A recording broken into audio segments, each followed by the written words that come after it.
Bryce, man, that was pretty amazing. Only the second twister in UFC history. Just tell us, how you set it up, and is that something you maybe envisioned yourself winning by tonight? My favorite movie from the 90s? Twister. What's your favorite board game? Twister. What's your favorite submission? Twister. But yeah, man, that's something I do in practice a lot. I've seen Eddie Bravo doing it on YouTube. And practice it. Remember every step that he told me. I even know the Peruvian twister. It's a tighter version, how to really tighten it up. So I really paid attention to that video. So shout out Eddie Bravo. And that's where I got it from. And then me and my teammates are always working on it. And it's a good ground and pound spot too. If you don't, want to go for the sub, you could just punch them. They can't even do anything. You could just punch them from there. But I knew I didn't have a lot of time left, so I just wanted to go straight for a submission.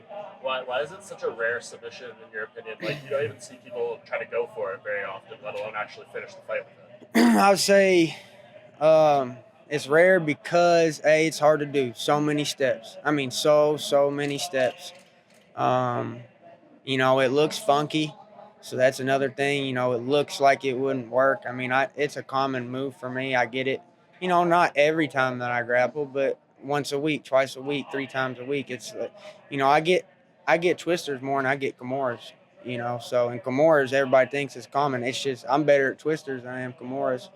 I guess because it's funky and takes a lot of steps, and it really uses your whole body. It's multiple steps too. Like an arm bar, you just fall back for an arm bar from mount. A twister is like you go from the regular lockdown and then you go to the figure, then you go to like that butterfly style with your leg locked down, and you move the grip over here. It's a multi-step process. It's like a 6-step process. If your opponent knows how to defend it. If they don't know how to defend it, then it's going to be like a 1-step process or 2-step process because they'll give you the arm. But if they know how to defend it, it's about a 6-step process, so it takes time. And I think that's why it's so uncommon, is because people don't know every step and every counter to every step to do it. How far into the process tonight did you realize that you had him? Man, when I get that arm, when I have that leg around, both my legs around one of his legs, and he fails to lock his hands together, and he turns this way but leaves his arm behind, and I have that arm, I mean, I'm 80-something% from there. If I have my legs figure forward around your one leg and you go to turn but you leave your arm, you're not going to be able to lock your hands back together. At the very least, I'm just going to sit there and jack you with punches, So, I mean, he just didn't know to lock his hands. And if he did, he'd have had some ground and pound. He had to deal with some punches. You lock your hands, I'm going to sit there and wail on you till I get tired. So there's no way you're not picking up a bonus today, right? I don't know. I don't control the bonus and everything, and I just come out here to do the best that I can, and that's all that I control. Everything in my control I've done, and I don't control anything else, so I don't worry about it. But yeah. Did him missing weight give you any added motivation in this? Yeah, him missing weight just made me feel like mentally I was ready. I was prepared. My weight cut wasn't fun. You think I had fun in the sauna. I hired a nutritionist, and because my last fight I was too small, and I was 54 my last fight. I walked into this arena at 61 today, so I've gained 6 pounds, 7 pounds, and the weight cut was incredibly hard. I was dizzy. I was lightheaded. It wasn't fun, but I made it. I told myself I'm gonna sit here and pass out. I'm gonna go unconscious in this sauna. And I told my coach when I started getting dizzy, he said, "Stop talking like that. You're fine." I told myself, if I fall down, you carry me out of here. I was going to go until my lights went out in the sauna. And apparently he wasn't ready to do that. So it just speaks a little bit about right here.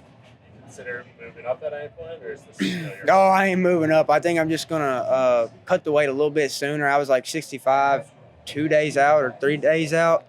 So just trim it off a little bit sooner, I think, because I do not want to get to that state of about to pass out in the sauna again. That's not fun. Such an impressive win tonight. What is next for you?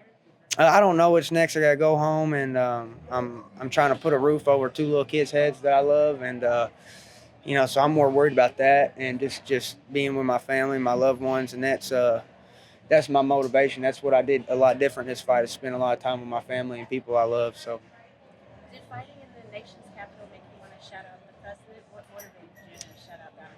Hey, I'm up here in D.C. I had to say something to my boy Donald Trump. He's right down the street. I mean, if he wants to go grab a bite to eat, it's on me.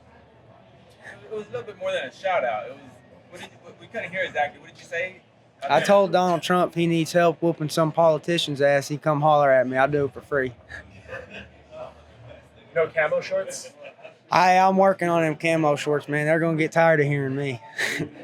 What does a win like this do for your career? Because obviously, you're a nice prospect, 25, undefeated record. But like, you got like a big highlight like this. I'm sure, it's going to go viral. Everyone's going to talk about it. How does that help your career and your profile going forward?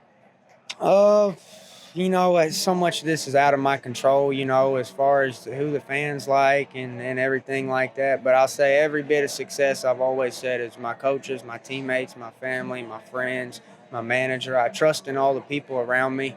There ain't no weak links in my chain, And, I got a small circle. I trust them all. I love them all. And that's the reason I am what I am, is because the people that support me. Thank you, sir. Thank y'all. Thank y'all. Thank you.